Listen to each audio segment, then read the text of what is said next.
Hi friends, welcome back to my new video. ಈ ವಿಡಿಯೋದಲ್ಲಿ ನಾನು ನಿಮಗೆ ವಾಟೆ ಗಿಡದ ಬಗ್ಗೆ ತಿಳಿಸ್ಕೊಡ್ತೀನಿ. ವಾಟೆ ಗಿಡ ಅಂದರೆ ನೀವು ನೋಡಿರ್ತೀರ ಆಲ್ಮೋಸ್ಟು. ಇದು ಆ್ಯಕ್ಚುಲಿ ಹಳ್ಳಿ ಕಡೆ ಅಷ್ಟೇ, ಆಲ್ಮೋಸ್ಟ್ ಮಲೆನಾಡು ಸೈಡ್ ಜಾಸ್ತಿ ಕಂಡುಬರುತ್ತೆ ಈ ಥರ ಗಿಡಗಳು. ತೋರಿಸ್ತೀನಿ ನೋಡಿ. ಇದೇ ನೋಡಿ ವಾಟೆ ಗಿಡ, ಕಾಣಿಸ್ತಾ ಇದೆಯಾ? ಸೊ ಇದಕ್ಕೆ ವಾಟೆ ಗಿಡ ಅಂತ ಕರೀತಾರೆ. ಇದರ ಎಲೆಗಳು ನೋಡಿ ಈ ಥರ ಉದ್ದುದ್ದಾಗಿ ಇರುತ್ತೆ. ಅಂದರೆ ಇದೊಂಥರ ಹುಲ್ಲಿನ ಜಾತಿಗೆ ಸೇರಿದ ಸಸ್ಯ ಆಗಿರೋದ್ರಿಂದ ನೋಡೋಕ್ಕೂ ಹುಲ್ಲಿನ ಥರನೇ ಇರುತ್ತೆ. ನೋಡಿ ಈಗ ನಿಮಗೆ ಇದನ್ನು ಹುಲ್ಲಿನ ಜೊತೆ ಕಂಪೇರ್ ಮಾಡೇ ತೋರಿಸ್ತೀನಿ.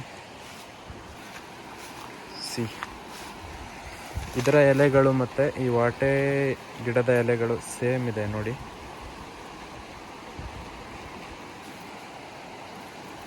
ನೋಡೋದಕ್ಕೆ ಒಂದೇ ಥರನೇ ಕಾಣುತ್ತೆ, ಬಟ್ ಇದು ಸ್ವಲ್ಪ ದೊಡ್ಡ ಜಾತಿಯ ಸಸ್ಯ. ಇದರಿಗಿಂತ ದೊಡ್ಡ ಜಾತಿ ಅಂದರೆ ಬಿದಿರು ಬರುತ್ತೆ. ಅದು ದೊಡ್ಡ ಜಾತಿಯ ಹುಲ್ಲಿನ ಸಸ್ಯ. ಈ ವಾಟೆ ಗಿಡದಲ್ಲಿ ಬುಟ್ಟಿಗಳನ್ನು ಮಾಡ್ತಾರೆ. ಈ ಉಪ್ಪಾಗೆ ಹಣ್ಣು ಅಂತ ಗೊತ್ತಲ್ಲ, ಮಲೆನಾಡು ಸೈಡ್ ಸಿಗುತ್ತೆ. ಅದನ್ನು ಒಣಸೋದಕ್ಕೆ ಆವಾಗ ಯಾವುದೇ ಥರದ ಕಬ್ಬಿಣದ ಮೆಶ್ಗಳಿರಲಿಲ್ಲ. ಈಗ ಕಬ್ಬಿಣದ ಮೆಶ್ಗಳಿಂದ ಒಣಗಿಸ್ತಾರೆ, ಬಟ್ ಅವಾಗೆಲ್ಲ ಅದನ್ನು ಅಫೋರ್ಡ್ ಮಾಡೋದು ತುಂಬ ಕಷ್ಟ ಆಗಿತ್ತು. ಸೊ ಆವಾಗ ಈ ಥರ ವಾಟೆ ಗಿಡಗಳನ್ನು ಕಡ್ಕೊಂಡು ಬಂದು ಅದನ್ನು ಹೆಣೆದು ತಟ್ಟಿಗಳನ್ನು ಮಾಡ್ತಿದ್ರು, ಅದರಿಂದ ಒಣಗಿಸ್ತಿದ್ರು. ಅದೊಂದೇ ಅಲ್ಲ, ಆಮೇಲೆ ಏಡಿ ಕೂಣಿ ಅಂತ ಬರುತ್ತೆ. ಏಡಿ ಹಿಡಿಯೋದಕ್ಕೆ ಒಂದು ಕೂಣಿ ಮೀನ್ಸ್ ಅದನ್ನು ಒಂದು ಬುಟ್ಟಿ ಥರನೇ ಹೆಣೆದು ಮಾಡ್ತಿದ್ರು. ಅದನ್ನು ಕೂಡ ಇದೇ ವಾಟೆ ಗಿಡದಲ್ಲೇ ಮಾಡ್ತಿದ್ರು.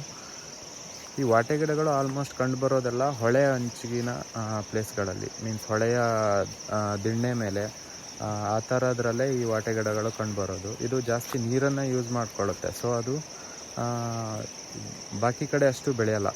ಈ ಬಿದಿರು ಆದರೆ ಆಲ್ಮೋಸ್ಟ್ ಕಾಡಲ್ಲೂ ಬೆಳೆಯುತ್ತೆ, ಬಟ್ ಇದು ವಾಟೆ ಗಿಡ ಅನ್ನೋದು ಹೊಳೆಯ ಅಂಚಿನ ಪ್ರದೇಶಗಳಲ್ಲಿ ಮಾತ್ರ ಬೆಳೆಯೋದು.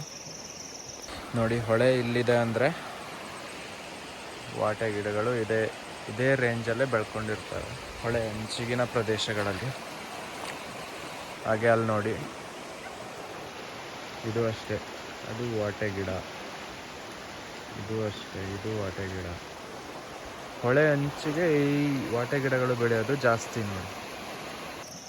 ಹಳೆಯ ಕಾಲದಲ್ಲಿ ಗುಡಿಸಲುಗಳನ್ನ ಮಾಡ್ತಿದ್ರು. ಆ ಗುಡಿಸಲುಗಳ ಗೋಡೆನ ಇದೇ ವಾಟೆ ತಟ್ಟಿಗಳಿಂದ ಹೆಣೆದು ಮಾಡ್ತಾಯಿದ್ರು.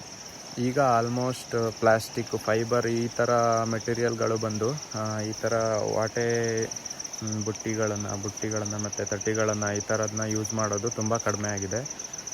ಆವಾಗೆಲ್ಲ ದುಡ್ಡು ಇರ್ತಾ ಇರಲಿಲ್ಲ ಜನರ ಹತ್ರ. ಆ ಟೈಮಲ್ಲೆಲ್ಲ ಇದೇ ಅವರಿಗೆ ಆಧಾರ ಆಗಿತ್ತು. ಮತ್ತು ಈ ಥರ ಬುಟ್ಟಿಗಳನ್ನು ಮಾಡಿ ಸೇಲ್ ಕೂಡ ಮಾಡ್ತಾಯಿದ್ರು, ಅದರಿಂದನೂ ಅರ್ನಿಂಗ್ಸ್ ಮಾಡ್ತಾಯಿದ್ರು ಆವಾಗ. ಇದು ನೋಡಿ, ಇವುಗಳನ್ನು ಕಟ್ ಮಾಡಿದಾಗ ಒಳಗಡೆ ಈ ಥರ ಇರುತ್ತೆ.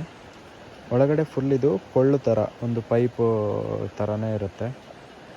ಈ ಬಿದಿರುಗಳನ್ನು ಆಗಿನ ಕಾಲದಲ್ಲಿ ಪೈಪ್ಗಳಾಗಿ ಕೂಡ ಯೂಸ್ ಮಾಡ್ತಿದ್ರು. ಇದರಲ್ಲಿ ಗಟ್ಟಿ ಬಿದಿರು, ಇದರಲ್ಲಿ ತುಂಬ ಜಾತಿಯ ಬಿದಿರುಗಳು ಬರುತ್ತೆ. ಅದನ್ನು ಪೈಪ್ಗಳಾಗಿ ಕೂಡ ಯೂಸ್ ಮಾಡ್ತಿದ್ರು ನೋಡಿ. ಇದನ್ನು ಈ ಥರ ಸೀಳ್ಬಿಟ್ಟು ನೆಕ್ಸ್ಟ್ ಇದನ್ನು ಬುಟ್ಟಿ ಹೆಣೆಯೋದಕ್ಕೆಲ್ಲ ಯೂಸ್ ಮಾಡ್ಕೊಳ್ತಿದ್ರು. ಇದಾಗಿತ್ತು ಈ ವಿಡಿಯೋದಲ್ಲಿನ ಮಾಹಿತಿ. ಇನ್ನೂ ಹೆಚ್ಚಿನ ವಿಡಿಯೋಗಳಿಗಾಗಿ ನಮ್ಮ ಚಾನಲ್ನ ಸಬ್ಸ್ಕ್ರೈಬ್ ಮಾಡಿ.